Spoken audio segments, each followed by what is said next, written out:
दरअसल ये आरोप मुझ पे लगता था जी। और बीजेपी के लोग बढ़ चढ़ करके बोलते थे इस बात को।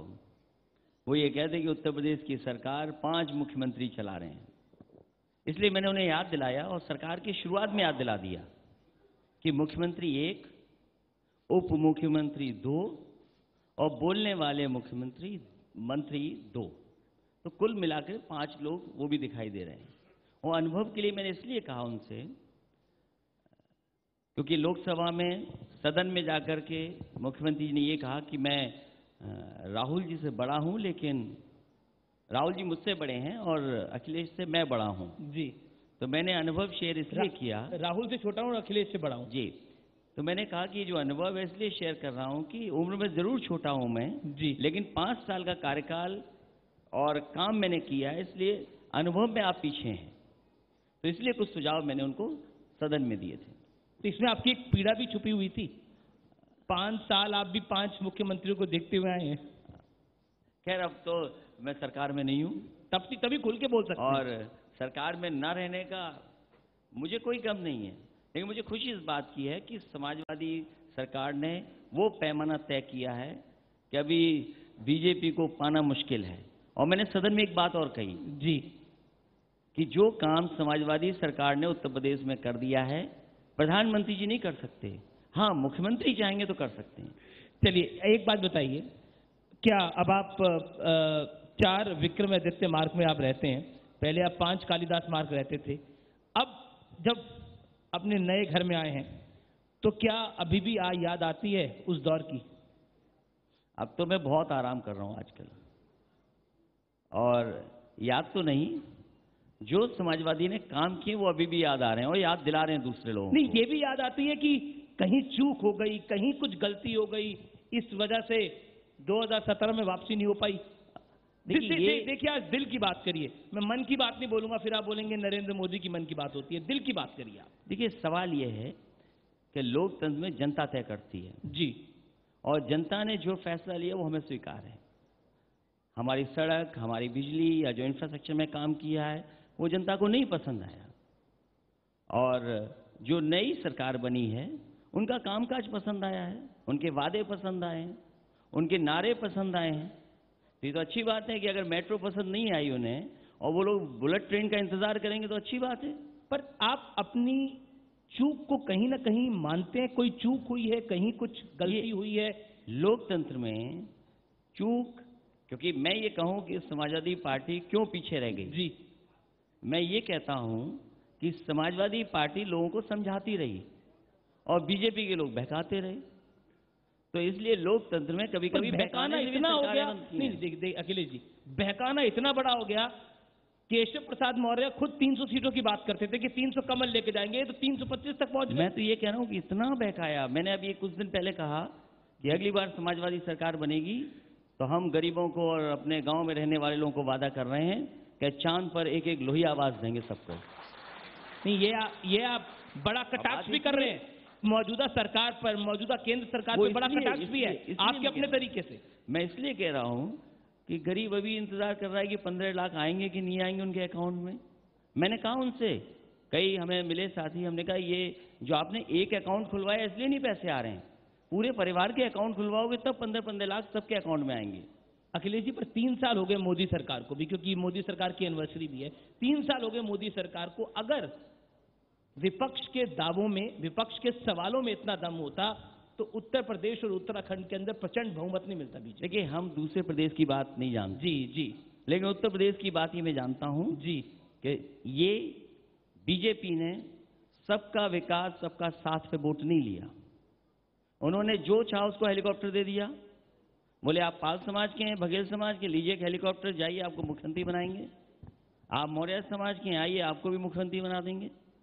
उन्होंने सबको बांट दिया और बाद में क्या हुआ, एक उप मुख्यमंत्री ने अपना नाम लिख लिया कहीं पर, पता लगा कि नाम उसका लीजिए, नाम हटा दिया गया। अरे नाम लीजिए, अब तो विपक्ष में खुल के बात कर सकते हैं। नहीं, मैं तो कह रहा हूं कि उप मुख्यमंत्री ने, एनएचसी, मैं नाम ले लेता हूं, केशव प्रसाद मौर्य या दिनेश शर्मा।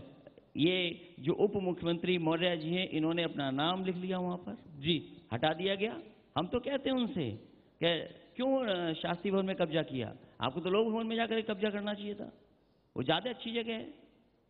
चलिए अगला सवाल मेरा जो है वो थोड़ा अलग है। देश में इस समय दो सवाल बहुत गूंज रहे थे पिछले कुछ समय में।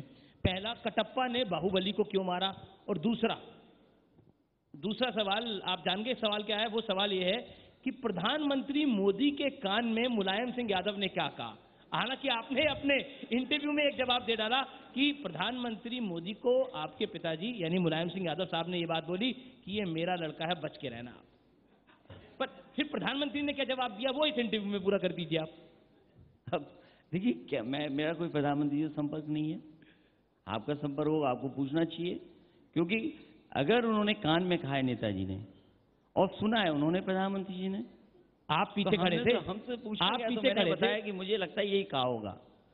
मुलायम सिंह जी से बात नहीं हो रही क्या आपकी? नहीं, मैंने नेताजी से नहीं पूछा। इतनी बड़ी लोगों की बात नहीं आप, ये तो जरूर पूछा होगा और आपने आप पीछे खड़े थे, आप सुन रहे थे। नहीं, जो बात बड़े लोगों के बीच में हो वो नहीं पूछनी चाहिए। यानी आप बताना नहीं चाहते? नहीं, मैं पूछना नहीं चाहता उनसे। यानी आपको लगता है कि ये बात अभी राज की है, राज ही रहना चाहिए? देखिए, मैं बोल चुका हूं और मुझे लगता है इससे ज्यादा कुछ बोला नहीं होगा नेताजी ने, क्योंकि मुझसे ही सवाल लोग पूछते हैं, इसलिए मैंने कहा कि यही कहा होगा नेताजी ने। जी चलिए, मेरा अगला सवाल है। नेताजी का कहना है कि पार्टी अध्यक्ष पद के मामले में आप अपने वादे से पलट गए। देखिए, मैं इस बात को कह चुका हूं पहले भी जी, और मेरे हाथ में कुछ भी नहीं है। अब क्योंकि सदस्यता अभियान चल रहा है, 30 सितंबर तक चुनाव होना है, पूरी पार्टी सदस्यता अभियान में लगी हुई है। चुनाव आयोग और पार्टी के लोगों को तय करना है कि क्या किसको बनना है। आज तो मैं वापस भी नहीं कर सकता हूं, इसलिए जो वादा खिलाफी की बात है वो है ही नहीं बिल्कुल। बचपन की मैं बात करता हूं आपके। बचपन में जब आप खेलते खेलते पेड़ पर चढ़कर नीचे उतरते थे तो आपके चाचा शिवपाल यादव आपको मिठाई लाकर देते थे, लेकिन अब वही चाचा कह रहे हैं मैं नई पार्टी बना लूंगा। वही चाचा जब 2017 का अखिलेश यादव का सबसे बड़ा संग्राम था तब सामने आके खड़े हुए, बोला कि जब तक मेरी बात नहीं सुनेंगे मैं चुनाव में नहीं जाने दूंगा। आखिर ये रिश्ता इतना खराब क्यों हो गया? मैं आज बहुत सीधा सवाल आपसे पूछता हूं और मैं चाहता हूं कि आज आप इसका बहुत ही साफगोई से जवाब दें। देखिए, ये सवाल कई बार पूछे जा चुके हैं। जी, मैं समझता हूं इन सवालों का कोई मतलब अब नहीं बनता है। चुनाव कोई है नहीं, 2019 में चुनाव होना है, 2022 में चुनाव होना है, पार्टी भी सरकार में नहीं है, तो अब तो झगड़ा ही खत्म हो गया। असली झगड़ा तो यही था कि सरकार ना बने समाजवादियों की, तो अब तो सरकार भी नहीं बनी। चाचा शिवपाल चाहते थे कि सरकार न बने समाजवादी। मैं उनके लिए नहीं कह रहा हूं, तमाम लोग ऐसे थे पार्टी में जो नहीं चाहते होंगे कि सरकार बने। कौन कौन? जैसे ये पार्टी की बातें हैं, हम क्यों बताएं आपको? अभी भी पार्टी की बात है, अभी भी पार्टी की बात है। शिवपाल यादव कह रहे हैं कि नई पार्टी बनाऊंगा। अच्छी बात है, हर एक कोई भी अधिकार है हर एक को, कोई भी चाहे पार्टी बना ले। आप तय कर लो कि मुझे पार्टी बनानी, तो मैं कैसे रोक सकता हूं? तो मेरे और शिवपाल साहब में भी तो फर्क है। मैं कह रहा हूं किसी की में भी अगर कोई चाहेगा कि मुझे एक नया दल बनाना है तो वो नया दल बना सकता है, वो अधिकार है सब किसी को। अफसोस है आपको इस रिश्ते के खराब होने का? मैं ये कहता हूं कि राजनीति में पीछे मुड़ के नहीं देख सकते आप। जहां रिश्ते हैं रिश्ते रहेंगे, लेकिन राजनीतिक रिश्ते कैसे बन सकते हैं? In an interview mention a point, आपने एक स्टेटमेंट बोला, आपने बोला कि one is alone at top. क्या अभी भी वही बात पर आप स्टिक करते हैं? देखिए, ये सच्चाई है और मैं तो कहता हूं कि कोई भी इंसान जो टॉप पे होता है वो अकेला ही होता है। अभी भी आपको लगता है ऐसा? वो मैंने इसलिए कहा था कि उस समय सरकार में जब आप मुख्यमंत्री हैं तो आपका फैसला जो वो आपका माना जाएगा। आप राय मशवरा किसी का भी ले लोगे, लेकिन फैसला आपका माना जाएगा। यादव साहब, मैं आपसे बहुत ही आराम से एक सवाल पूछता हूं। क्या ये जब घटनाक्रम चल रहा था तो अखिलेश यादव पूरे प्रकरण के दौरान इमोशनल भी हुए थे? ऐसा देखिए, दिखता था क्योंकि चीजें ऐसी हुई थी, चीजें ऐसी बाहर आई थी पब्लिक के अंदर, जिसके बाद ऐसा लग रहा था कि यादव परिवार बिखर सा गया है। देखिए, ये आपका कार्यक्रम है राइजिंग उत्तर प्रदेश। जी जी जी जी, आ रहा हूं मैं, उसमें भी आ रहा हूं। एक मिनट, ये कार्यक्रम राइजिंग सन का नहीं है, ये राइजिंग उत्तर प्रदेश का कार्यक्रम है, ये राइजिंग सन का कार्यक्रम नहीं है। पर जब नहीं पर समाजवादी पार्टी के लिए जब तक आप ये आप राइज बात करेंगे, समझ नहीं पाए नहीं, लगता है। समाजवादी पार्टी के लिए जब तक मैं ये आप कह राइज रहा नहीं हूं, करेंगे। मैं ये कह रहा हूँ, जी, ये जी। कार्यक्रम राइजिंग उत्तर प्रदेश है, ये राइजिंग सन का कार्यक्रम नहीं है। तो मैं आपसे मैं आपकी बात कह रहा हूँ, मैं आपकी ही बात कह रहा हूँ, तो आप नहीं समझ पाए। नहीं, मैं आपकी बात पूरी तरह से समझ गया। हाँ, ये राइजिंग सन का कार्यक्रम नहीं है जो मेरे चाचा नेताजी सबका पूछ रहे हो। मैं तो ये कह रहा हूँ, अरे दूसरे लोगों के भी चाचा उनके ताऊ बारे को में लाइए पूछूंगा। ना। अरे मैं ये कहता हूँ कि हमारे चाचा ताऊ नेताजी में सब इंटरेस्टेड हैं। भाई दूसरों के भी परिवार हैं, उनके बारे में भी तो पूछो उनसे। उसमें क्यों संकोच होता है आपको पूछने में? पर मैं तो कहूंगा कि उनके बारे में भी पूछिए आप। नहीं, पर इतना झगड़ा किसी का नहीं हुआ हाल फिलहाल के अंदर। आप बता दीजिए, अगर अब कोई हुआ है तो एग्जाम्पल दे दीजिए आप। दूसरे झगड़ा लायक ही नहीं होंगे? अरे कम से कम हिम्मत तो है झगड़े की। चलिए अब बात करते हैं, अब क्योंकि आप विपक्ष में आ गए हैं, अब बात करते हैं।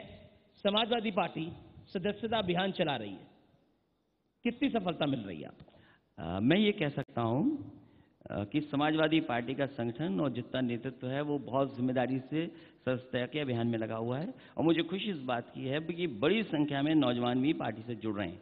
जहाँ हमारी पार्टी गांव में पहुँच रही है, बूथ स्तर पे काम कर रही है, गांव में काम कर रही है, क्योंकि अभी तो हम लोग फुर्सत में हैं। ये काम बीजेपी ने किया था, मिस्ड कॉल कर करके फलाम बना लिए सदस्य। अब हम फ्री हैं, उन्होंने तो सरकार हम भी मिस्ड कॉल करके पर सदस्य बना रहे उन्होंने हैं। सरकार में रहते हुए ये सब काम किए हैं। नहीं, लेकिन यूपी में विपक्ष में थे। और मैं आज भी कहता हूं आपसे, जी। ये जीत बीजेपी की नहीं थी। ये हमको आपको ये कंफ्यूजन दूर कर लेना चाहिए। ये जीत बीजेपी की नहीं थी, ये जीत आरएसएस की थी और बहकाने वाले लोगों की थी। तो आपको लगता है कि जिन्होंने बहकाया और जैसे आप आरोप लगा रहे हैं, जिन्होंने जुमलेबाजी करी और भारतीय जनता पार्टी को इतनी प्रचंड जीत मिल गई, उनको हरा पाना इतना आसान होगा अगले 5 साल देखिए, बाद? आने वाले समय में इतना आसान होगा जिसकी आप कल्पना भी नहीं कर सकते। और मैं बात इसलिए कह रहा हूं कि आज भी इनके मंत्री, आज भी केंद्र सरकार ये सोचती है कि किसानों के आमदनी दोगुना कैसे करें। अरे जनता सवाल करेगी कि आप दोगुना कैसे करोगे। मैंने सदन में कहा कि देखिए, अब तो खुशी होनी चाहिए सबको, उत्तर प्रदेश के लोगों को। ये तो बीजेपी का गोल्डन पीरियड है, और गोल्डन पीरियड इसलिए है कि 5 साल तो केंद्र सरकार का हिसाब देना पड़ेगा इनको, और 2 साल 2019 तक 2 साल हो जाएंगे सरकार के। तो तमाम हमारे जो कार्यकर्ता हैं, तमाम जो आंगनवाड़ी की महिलाएं हैं या आशा कार्यकर्ता हैं, ये चौकीदार हैं, तमाम रसोइया हैं, होमगार्ड हैं, हमारे शिक्षक लोग हैं, इनकी सबकी समस्या का समाधान हो जाएगा।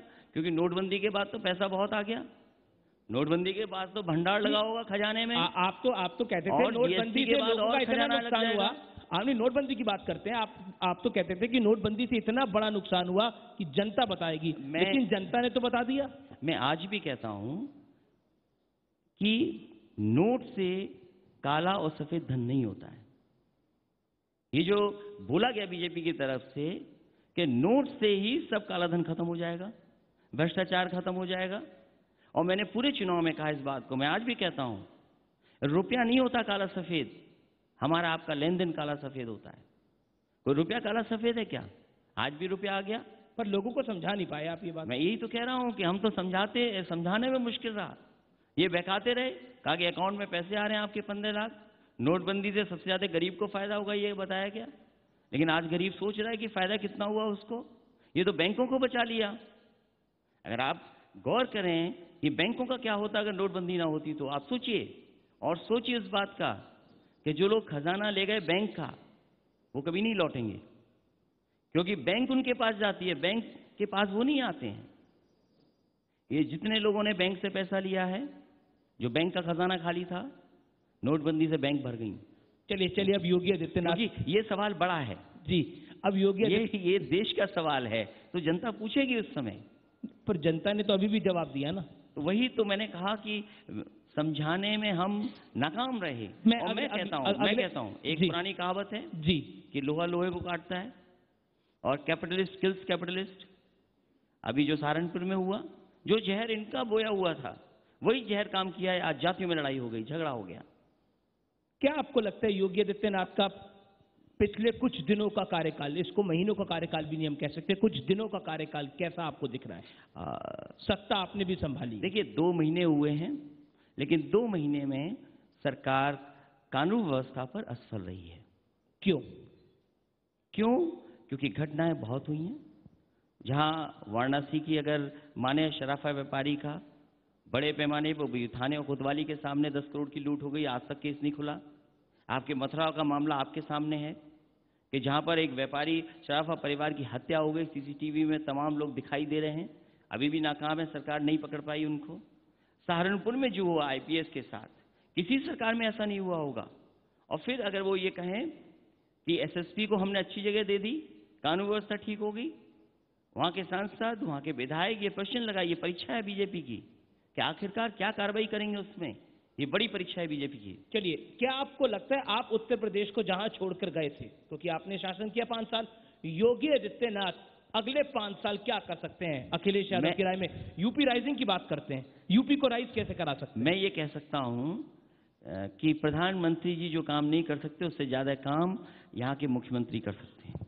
ये मैंने सदन में कहा, और मैंने इसलिए कहा कि इस प्रदेश को चाहिए इंफ्रास्ट्रक्चर में सड़क, बिजली, पानी, स्वास्थ्य, एजुकेशन और किसान के लिए फैसले। और बिजली सबको चाहिए, हिंदू मुसलमान दोनों को चाहिए बिजली। देखिए ये अब तो सरकार नहीं है हमारी, ये तो कितना आसान रहा कि हमने हिंदू को बिजली दे दी, मुसलमान को बिजली नहीं दी, या मुसलमान को ज्यादा बिजली दे दी, हिंदू को नहीं दी। यही तो सवाल है कि सोचो देश के प्रधानमंत्री बिजली के बारे में बात कर रहे हैं, और ये तो लखनऊ है शहर, हम तो कह रहे और सूबे के मुख्यमंत्री गधे की बात कर रहे हैं, ये भी हुआ था। नहीं, वो मैंने उनके लिए नहीं कहा, मैं आज भी कहता हूं अगर वो विज्ञापन कोई देखे तो वो मैंने केवल ये कहा कि मैं सदी के सबसे बड़े नायकों से मैं शिकायत करूंगा।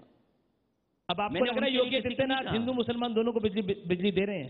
देखिए बिजली का जो काम समाजवादियों ने किया इंफ्रास्ट्रक्चर में, जिसमें सब स्टेशन बनाए, ट्रांसमिशन लाइन बिछाई, जनरेशन में बढ़ाया, या तमाम जो फैसले सरकार ने लिए उससे इंफ्रास्ट्रक्चर बेहतर हुआ है बिजली का, और वही आखिरकार बिजली देगा उत्तर प्रदेश में।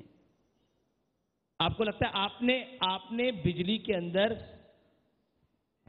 किसी भी ढंग से हिंदू और मुसलमान करने की कोशिश नहीं करी थी? देखिए जितना काम बिजली में हुआ है, आप सब स्टेशन पता कर लें, क्या हिंदू या मुसलमान, क्या ट्रांसमिशन लाइन हिंदू मुसलमान, क्या ट्रांसफार्मर हिंदू मुसलमान, क्या जनरेशन हिंदू मुसलमान, ये बीजेपी के लोगों को बताना चाहिए। चलिए, आपने वो 3 पॉइंट नहीं बताए जो यूपी राइजिंग के लिए जरूरी हैं, जो आपको लगता है योगी आदित्यनाथ को करने चाहिए। मैंने कहा कि इंफ्रास्ट्रक्चर में काम होना चाहिए। पॉइंट नंबर 1, 2 आपका इंफ्रास्ट्रक्चर में आती है बिजली, सड़क, आपका एजुकेशन, आपकी हेल्थ। तो जो काम समाजवादी लोगों ने किया, मान लीजिए एक्सप्रेसवे बनाया या जिला मुख्यालय को 4 लेन से जोड़ा, मैं कह सकता हूं आज भी ऐसा एक्सप्रेसवे किसी प्रदेश सरकार के पास नहीं है जो समाजवादी लोगों ने बना करके दिखाया है।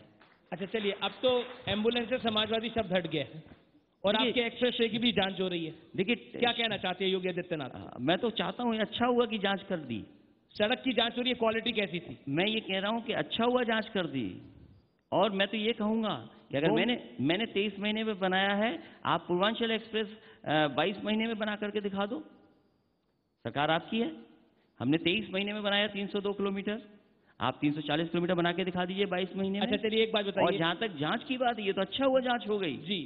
कम से कम दूध का दूध, पानी का पानी हो जाएगा कि आखिरकार क्या है एक्सप्रेसवे में। गोमती रिवर फ्रंट की भी जांच हो रही है। अच्छी बात है, जांच हो जाए। परेशान हो रहे हैं आप? नहीं, हम तो ये कह रहे हैं कि जांच हर एक चीज की होनी चाहिए, और ये सरकार को नहीं पता है कि जिनकी जांच कर रहे हो वो अधिकारी उन्हीं के साथ रहते हैं। तो ये क्या धमकी दे रहे हैं सरकार को आप? अच्छा, पूरा अगर प्रोसीजर नहीं, ये धमकी दे रहे हैं सरकार नहीं, मैं सरकार को धमकी नहीं दे रहा हूं, मैं तो ये कह रहा हूं आप बोले जांच करके देखिए। तो अधिकारी वही है जो मेरे टाइम पे थे। मैं ये कह रहा हूं जांच करनी चाहिए, अच्छी बात है जी। सच्चाई सामने आई, अच्छी बात है जी। और जो अधिकारी हमारी सरकार में काम कर रहे थे वही अधिकारी इनकी सरकार में काम करेंगे। कईयों को तो बदल दिया है, लेकिन कितने बदलोगे? अधिकारी तो उतने ही रहेंगे जी। अधिकारी नहीं बदले जाते हैं, पूरा का पूरा अधिकारी वही है, केवल इधर से उधर घुमा दिया, उधर के इधर घुमा दिया। हम तो कहते हैं कि बीजेपी के लोगों ने हम पे आरोप लगाया था कि सब यादव हो गए। अरे अब बताओ ना कि आपने किसको भेज दिया? किसको भेज दिया बताइए? अरे अपने जात के आधार पे बताइए, हम जात के आधार पे राजनीति नहीं करते।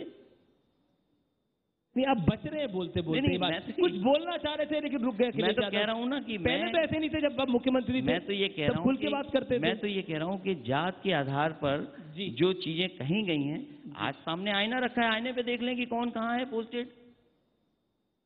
जी चलिए, अब मैं आगे बढ़ता हूं और बात करता हूं, क्योंकि बात हो रही है उत्तर प्रदेश की और उत्तर प्रदेश की कानून व्यवस्था की, यूपी राइजिंग की बात हो रही है इस दौर के अंदर। आपकी राय में अखिलेश यादव साहब, क्योंकि अभी हमारे साथ बहुत सारे यहाँ पर जनता भी बैठी है, लोग भी बैठे हैं जो कि अपने सवाल पूछना चाहते हैं, अपनी राय रखना चाहते हैं। अगर आपके पास कोई सवाल है तो जरूर आप हाथ खड़ा करिए और सवाल जरूर पूछेगा। कई तो बीजेपी के प्रवक्ता भी यहाँ पर बैठे हुए हैं, वो भी कुछ पूछना चाहेंगे। क्या क्या सवाल है आपका? आप तक माइक आ रहा है।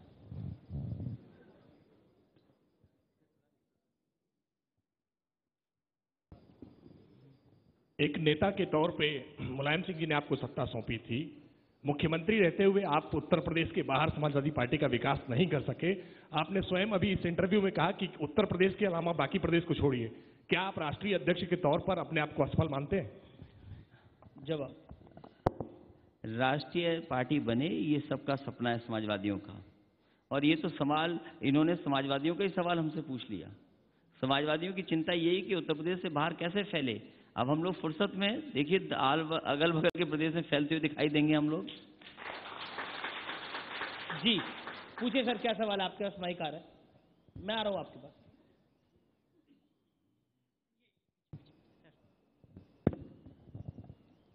आदाब, मैं अनीश अंसारी हूँ। अच्छी जमहूरियत में ये ज़रूरी है कि अपोजिशन भी बहुत मजबूत हो। असेंबली के इलेक्शन में 214 सीटें ऐसी थीं जिसमें अगर समाजवादी और बहुजन समाज के पोल्ड वोट्स को जोड़ दिया जाए तो बीजेपी के जो कामयाब कैंडिडेट्स थे उनसे ज़्यादा उनको मिले थे वोट। क्या आप 2019 को ध्यान में रखते हुए एक मजबूत अपोजिशन को बनाने की कोशिश करेंगे इस दरमियान? 2019 में कैसा चुनाव होगा अभी कह पाना मेरी तरफ से संभव नहीं है। और जहां तक पार्टियों के वोट का सवाल है, ये सही बात है कि अगर कई दल एक होकर के लड़ गए, अगर मजबूत विपक्ष दिखाई दिया तो बीजेपी शायद नहीं वोट उतना पाएगी। तो क्या हम ये जो आपका बयान है अभी जो आपने दिया है, इसको हम माने कि मायावती अखिलेश यादव साथ आ सकते हैं 2019 में और कांग्रेस साथ में? मैं ये सोचता हूं उत्तर प्रदेश में महागठबंधन, ये तमाम लोगों को इस बात की चिंता क्यों है कि सपा और बसपा एक साथ आ रही है कि नहीं आ रही है। नहीं पर अरे ये हमारी स्ट्रेटजी है, हम आएंगे नहीं आएंगे, हम दोनों मिलकर लड़ेंगे कि नहीं लड़ेंगे, ये तकलीफ दूसरों को होनी नहीं चाहिए। अरे उन्होंने तो बहुत काम किया है, तकलीफ बहुत अच्छे दिन आए हैं। नहीं, तकलीफ नहीं सवाल है। मैं तो ये कह रहा हूं कि हम और बसपा साथ आए ना आए। अरे आपने काम बहुत किया है, जनता को बताइए कि आपने क्या काम किया है। 2017 की आप हर रैली में बोल देते थे मायावती का पता नहीं, ये राखी कहां से बनवाती हैं आपको पता है, यानी बीजेपी की तरफ आपका इशारा था। लेकिन नतीजों से ठीक पहले मैं आपको बताता हूं, नतीजों से ठीक पहले अखिलेश यादव साहब एक बात कहते हैं कि अगर हमें मायावती के साथ जाना पड़े तो हर्ष क्या है। देखिए, मैंने हमेशा कहा, और प्रदेश और देश की राजनीति वाले लोग ये जानते होंगे कि किस तरीके से बीजेपी से मिलकर के सरकारें बनी है उत्तर प्रदेश में, वो कोई नहीं भुला सकता है। और जहां तक मेरे जवाब का उस समय की बात थी, वो सवाल ये था कि अगर आपको जरूरत पड़ी, तो मैंने कहा हाँ, अगर जरूरत पड़ी बीजेपी को रोकने के लिए तो बहुजन समाज पार्टी से समाजवादी पार्टी का गठबंधन हो सकता है। सीधा सवाल पूछता हूं, 2019 में बीजेपी को रोकने के लिए अखिलेश यादव की रणनीति क्या है? मैं स्ट्रेट क्वेश्चन टू यू। ये रणनीति मैं नहीं बताऊंगा आपको, और इसलिए नहीं बताऊंगा क्योंकि हम बीजेपी को रोक पाए ना रोक पाए जी, लेकिन सबसे बड़ी भूमिका समाजवादियों की उत्तर प्रदेश में होने वाली है, क्योंकि यही प्रदेश है जो बीजेपी को रोकेगा। इसीलिए मैंने कहा ये गोल्डन पीरियड है बीजेपी के लिए, और लोगों के लिए भी गोल्डन पीरियड है कि जो काम कराना चाहो कराइए, क्योंकि खजाने की कमी नहीं है। बुआ और बबुआ के साथ आने की गुंजाइश है, ये माने। अरे मैं ये कहता हूं कि ये रणनीति मैं क्यों बताऊं कि क्या होने जा रहा है। अरे हमारे दुश्मन कम है क्या? आप कह रहे हैं मतलब घर में कुछ दुश्मन है? नहीं, मैं घर वाली बात नहीं कही, मैंने कहा हम समाजवादियों के खिलाफ पर घर में दुश्मन है, कुछ घर में दुश्मन है। मैं घर की बात तो नहीं कहता हूं, और घर के लोग तो रहेंगे ही साथ, बहुत सारे लोग हैं जो साथ रहेंगे। ऐसा नहीं कि घर में कोई बात है। जी बिल्कुल, आखिरी दौर की बातचीत है। एक सवाल, क्योंकि कुछ देर बाद योगी आदित्यनाथ साहब भी आएंगे और उनसे जो अखिलेश यादव खुले तौर पर पूछना चाहेंगे, वो सवाल क्या होगा आज राइजिंग यूपी न्यूज 18 के मंच से? अखिलेश देखिए, यादव, मैं उनसे सवाल अगर कोई करना होगा तो सदन में कर लूंगा। यहां से क्या सवाल पूछना चाहेंगे? मैं यहां से क्यों सवाल पूछूं? हम तो ये कह रहे हैं कि जनता ने मौका दिया है आपको, केंद्र सरकार आपकी है, अब आपको एम्स लाने चाहिए ज्यादा से ज्यादा। और हमारा सौभाग्य है समाजवादियों का कि हमने रायबरेली में भी एम्स बनवाया जी जमीन दे करके, हमने गोरखपुर में भी एम्स दिया है, जमीन दी है उसके लिए। जी हम कहते हैं कि आईएम आ जाए, आईआईटी आ जाए, नए आपके और जो संस्थाएं वो आनी चाहिए यूपी में, केंद्रीय विद्यालय आ जाए, सैनिक स्कूल आ जाए। लेकिन मैंने ना आपकी कुछ स्टेटमेंट्स निकाली है, मैं उस पर सवाल पूछना चाहता हूं। 10 मई 2017 रिसेंट की बात है, यूपी, मध्य प्रदेश, दक्षिण भारत में हर जगह से शहीद हुए हैं, गुजरात से कोई जवान शहीद नहीं हुआ हो तो बताओ इस बयान का मतलब क्या था, समझा दीजिए। मैंने जो बयान दिया पूरा अगर आप जान लेंगे तो समझ जाएंगे कि क्या है। जी और हम तो समाजवादी लोग हैं, और जहां पर मैंने दिया है बयान वहां की घटना का पता कर लीजिए। मैंने ये कहा कि झांसी के किले पर जो उस समय मेरा कार्यक्रम हुआ था, शहीदों के सम्मान का कार्यक्रम, और मैं झांसी के पत्रकारों को कह रहा था, और मैंने उनसे कहा कि जिस समय शहीदों का सम्मान कर रहा था, मैं बहुत सारे शहीद सम्मान किया मैंने। और फिर एक बात ये समझ लीजिए आप कि हमारा बैकग्राउंड भी आर्मी का है, और ठोस आर्मी वाला है। गुजरात कैसे आ और गया इसमें? दूसरा हम बताएं आपको। नहीं, मैं देखिए, मैं भी पत्रकार कहता हूं हूं, मैं भी बयानों को बहुत अच्छे से एनालाइज करता मैं हूं। जानता हूं ये सवाल इसलिए पूछा जा जी, रहा है, जी। ये सवाल इसलिए पूछा जा रहा है जी। कि इस सवाल के जवाब में जो भी कहूंगा उसका लाभ आप उठाएंगे। आप गुजरात में कहेंगे कि बताइए कांग्रेस पार्टी का गठबंधन उससे है जिसने शहीदों का अपमान किया। अरे मैं कहता हूं ना, यूपी में जितने शहीद हुए हैं आप बताइए ना, क्या यूपी कम है? नहीं, पर इस बयान का तात्पर्य क्या था, ये समझ नहीं आया। अरे हम किसी के घर जाएंगे, बीजेपी के लोग मिलकर के अखबार में हमें बदनाम करना चाहेंगे कि हमने ब्रिगेडियर का अपमान कर दिया। अरे हम कहते हैं ना कि हम आर्मी के लोग हैं। जी जी। और हम तो कहते हैं कि अपना बता दो हिसाब किताब, 3 साल में क्या शहीद हुए हैं, क्यों नहीं बताते हो, छिपाए क्यों हो? आप तो बताना चाहिए ना। चलिए अखिलेश जी, आपने अगर मैं किसी शहीद के यहाँ जाऊं तो आप कुछ भी लिखवा सकते हो अखबार में कि हमने ब्रिगेडियर का अपमान कर दिया। जी हम सवाल पूछ लें उसमें भी हमारे खिलाफ। नहीं, मैंने तो आपसे स्टेटमेंट आप ही की बोली, उसी पे सवाल पूछा। तो इसीलिए मैं कहना पूरा जानना चाहिए था आपको। नहीं, मैंने आपकी स्टेटमेंट को सुना, अखबार में पढ़ा। और कोई गलत नहीं कहा मैंने। आपने एक तरह से कटाक्ष करा कि गुजरात में कितने जवान मरे, ये बता दीजिए। हाँ, मैंने कहा पूछा जी। तो हम आपसे पूछ रहे हैं अभी जी, तो आप बता दो हमारी जानकारी के लिए। चलिए आपने अच्छा, हमारी जानकारी के लिए बता दो ना अभी। देखिए, अगर आपने सवाल पूछा है तो जी। आप पे जवाब भी होगा। नहीं, बिल्कुल, गुजरात से भी जवान शहीद नहीं, हुए होंगे। 3 चांद में कितने शहीद हुए बता दीजिए आप। नहीं, क्या आप इसका मतलब ये है कि आप- नहीं, मैं- जवान मैं तो देश एक- के लिए शहीद होता है। अरे हम भी क्या तो आपने- कहते हैं क्या देश आपने के लिए देश शहीद होते होता हैं। है? हम भी कहते हैं देश के शहीद हुए, जी। हमसे सीनियर हमसे जूनियर शहीद हुए हैं। जी, बिल्कुल आखिरी सवाल 2019 में कांग्रेस से गठबंधन आपका जारी रहेगा? हमारी नहीं दोस्ती रहेगी। दोस्ती रहेगी, और गठबंधन नहीं रहेगा। मैं कहूंगा दोस्ती रहेगी, गठबंधन रहेगा। दूसरी बात, अच्छा, राहुल गांधी जरूरी है, मजबूरी है? देखिए राहुल गांधी भी जरूरी है, कांग्रेस भी जरूरी है, और हम जी। भी जरूरी हैं। थैंक यू, बहुत बहुत शुक्रिया सर, बहुत बहुत शुक्रिया आपका अपना समय देने के लिए। आप यहाँ पर आए देखिए, राइजिंग यूपी। बात यहाँ खत्म हो जाए। आपने कहा राइजिंग उत्तर प्रदेश, लेकिन राइजिंग उत्तर प्रदेश में तो कुछ पूछा ही नहीं आपने। मैंने आपसे पूछा, आप योगी आदित्यनाथ से क्या अरे, सवाल ये पूछेंगे? बिजली मंत्री आ गए, इनसे पूछिए कितना सब स्टेशन बनाए इन्होंने। अभी इनको पकड़ेंगे? नहीं पकड़ेंगे नहीं, इनसे पूछिए कि इन्होंने कितने आप सब पूछ स्टेशन लीजिए, बनाए हैं। मैं माइक के पास ले जाता हूँ, आप पूछ लीजिए, जवाब दे देंगे। पूछिए, आ जाओ। पूछिए, आइए। नहीं, मैं आप पूछिए ना इनसे, हमें जो पूछना होगा हम सदन में पूछ लेंगे। सवाल ये है कि जी। आप राइजिंग उत्तर प्रदेश की बात कर रहे जी। हो, आप उत्तर प्रदेश के बारे में जी। बात नहीं करना चाहते। मैं ये कहता हूँ हमने एक्सप्रेस वे बनाया, सबसे अच्छा एक्सप्रेस बनाया, मौका है और बनाइए। जिला मुख्यालयों को 50 को जोड़ा, और बनाइए। बिजली का प्लांट लगाए, जनरेशन से लेकर के हमने सोलर में बढ़ावा दे दिया, हमने जी। समाजवादी पेंशन दे दी। तो आप करिए ना, क्यों नहीं करते हैं आप?